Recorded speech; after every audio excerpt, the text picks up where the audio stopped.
get ready to spring into action. You're about to hear from changemakers and thought leaders who are making a difference by embodying their mission. Welcome to Leadership Trends and Insights, a show with one purpose: to supercharge your leadership. And now your host, Nina Segura. Hey, I'm Nina, and today I'm joined by Matt Gagnon, a family guy, musician, believer in comeback stories, and I know he embodies that, and living with courage and a courageous heart. Matt, thank you so much for joining us today. I know you're so busy getting ready to go on your road trip for a year and being with your family and experiencing nature and serving clients, and you're just a ball of like robust embodiment of leadership. So I'm so excited to have you today. Thank you. I really appreciate it. Matt, I wanted you to share with us what you think the world needs more now than ever as it relates to leadership. Yeah, more than ever in this past year, I think it's been routines. Our whole lives have been flipped upside down. You know, not just one of us, but like all of us. I mean, globally, we had our worlds rocked. And in a lot of ways, it was a call to adventure, for those who answered that call, it's an experience unlike any other. It didn't have to be this crazy negative experience. For a lot of people, there were some amazing things that came out of it. But routines were really important because when everything got flipped upside down, myself included, just didn't know how to live life anymore, like every day. I knew people, I was serving some people who were like, I don't have a commute to work anymore. And I hated my commute. But now that I don't have it, I can't remember to shower. Like, it's just like it changed everything. And so the power of routines has been so massive in getting people back on track, feeling productive again, but also creating routines that align with your values too, not just work. So I know that you embody that. I know you have a very strong morning routine. And I would love for you to share a little bit about what do you think are some old paradigms? The world's opening up, but what are some old paradigms that you think get in the way of that? I think the first thing is the word productive. I've really worked hard to reframe that. Productive seems to be associated with work, along with the word busy, and we glorify both of those things. In my viewpoint, my perspective is productive is whatever it is that you want to be intentional about that day, are you achieving it? And if so, then that was a very productive day. So if your intention was to just watch Netflix all day, then you were very productive. Like, that's about what are your intentions? Did you achieve what you intended? And so with mornings, when I encourage people to explore what mornings are like and having that time for yourself, the old paradigm is I'm going to use that. I'm going to start working earlier.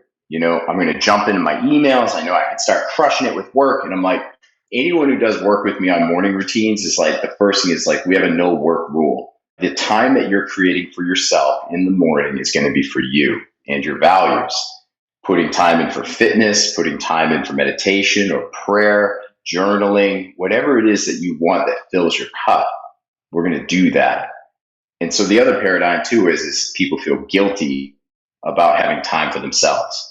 I have a family, I can't do that stuff. I have responsibilities at work. So I just can't. It's selfish.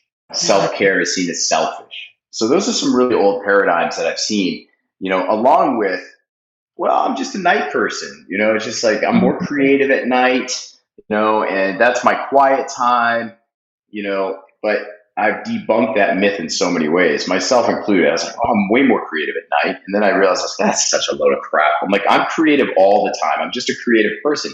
It's just about when do I choose to make time for creativity. So I took it and put it in the morning instead. So the best leaders take time and pause and think about their intentions for the day. And when the limiting beliefs of self-care is selfish and I could just bang out this email and feel productive, or maybe I need to feel guilty because I feel like I should be spending time with my family, the best leaders at least acknowledge that and then create a container for it to process that, maybe working with a coach early in the morning or, what have you. Yeah, absolutely. And so I just see so many people who struggle with this concept, and either they stay up super late, and the normal cause is that they're just anxious about tomorrow, and all they want is quiet time. And it's still hard to be quiet because there's a lot of noise in their head, and just tomorrow is going to be just anxious and brutal and so much stress. And so they sleep into the very last second, tuck and roll out of bed and bulldoze into the day. So that way they can avoid feeling. And sometimes that's not even a conscious thought. It's just a behavior that's happening. And while you get out of bed and you bulldoze into the day and you don't know how you feel emotionally, I guarantee you everyone around you will. And they'll experience how you feel. The purpose of mornings is the first thing is I ask the question, what are you aware of emotionally and physically right now? They're like, I just woke up. I'm like, exactly. So what do you notice about yourself? What do you feel? And so when somebody tells me they feel, geez, I do feel a little stressed. I'm like, well, where do you feel that in your body? So it's great to get in touch with that first thing. So then you're empowered to do something about it, during your quiet time, during your morning routine. It's amazing how it can free you for the rest of your day. You mentioned that you also had stretched yourself with this, where you had said that, you used to say to yourself, yeah, but I'm more creative at night. So can you share just a little bit about what was your process? Did you also slow yourself down and say, wait a minute, I'm feeling anxious. I feel a tightness in my chest. And were you just present with yourself through that belief to create a new one? Can you share a little bit about that? Yeah, it was the fall of 2018, and I was on an adventure staying in Maine at the time. We're out in a cabin, town of 500 people, pretty isolated out there. But seasonal depression is a thing for me, and I was just struggling. And I'd stay up late, and I'd sleep as long as I possibly could. And I picked a career where I could choose my hours, so I enabled my behaviors too.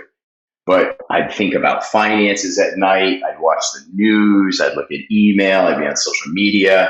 Everything that was just overstimulating. Sometimes conversations with my wife about logistics, or sometimes an argument just before bed.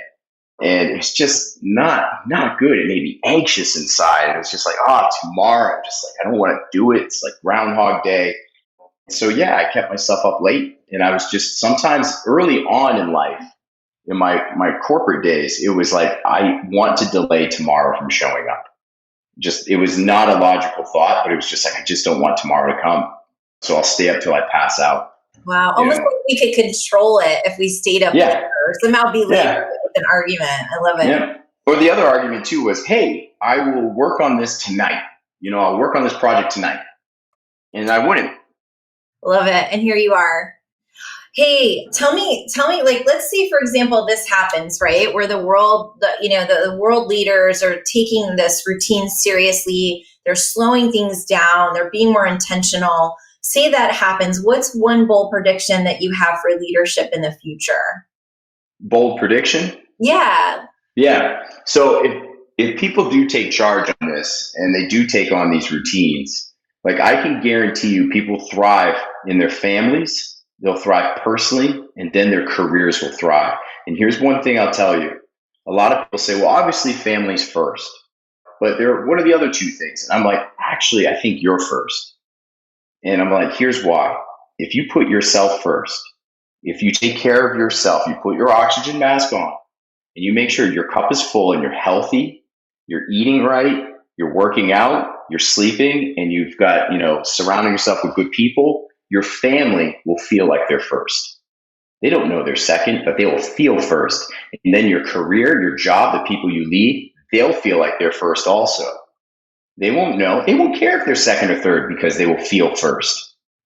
Love that. Being present really does create that space. Matt, thank you so much for joining us today. You're awesome. I really appreciate it. And as a reminder, the Modern Leadership Persona is up. We're taking all of these beautiful interviews, and we've created a Modern Leadership Assessment. So if you want to know what you are, go to modernleadershipassessment.com. Thanks so much for listening. Bye, everyone.